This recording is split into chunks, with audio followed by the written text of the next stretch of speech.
you also talked about how when you're breastfeeding, you literally feel the contractions. Yes. Breastfeeding helps your uterus return back to its place because, your womb is not like in the middle of your belly, like where you're, how it looks when you're pregnant. I think it ascends. I've not studied it, but I think it ascends, and then obviously it fills with the baby. So you'll see, that round belly.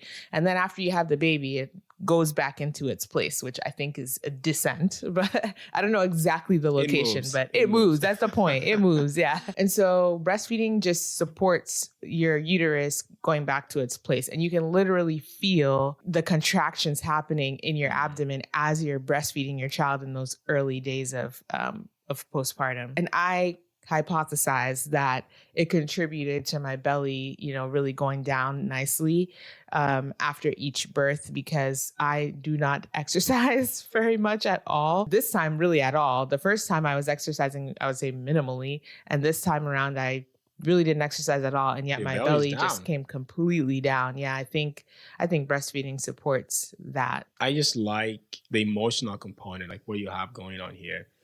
Now, you're not nursing him now, but there's something about this position and how when you're breastfeeding a child, he's looking at you and he's making contact. Just a feeling about it. There's a literal feeling bonding, even, skin to skin, like in those early days. With if you've ever experienced breastfeeding, you're going to be like, you're going to be like topless or like, naked or whatever, not naked, but whatever, like, for the most part. Yeah. For those early postpartum days. Therefore there's a lot of skin to skin happening, which again is like fueling those hormones. Yeah. So now it's not skin to skin, it's clothing to clothing, but still it's that like the child feeling the heartbeat of their mother. It's them being able to touch their mother's, skin and literally be like thermoregulated, like, so I think it even helps with their homeostasis, Yeah.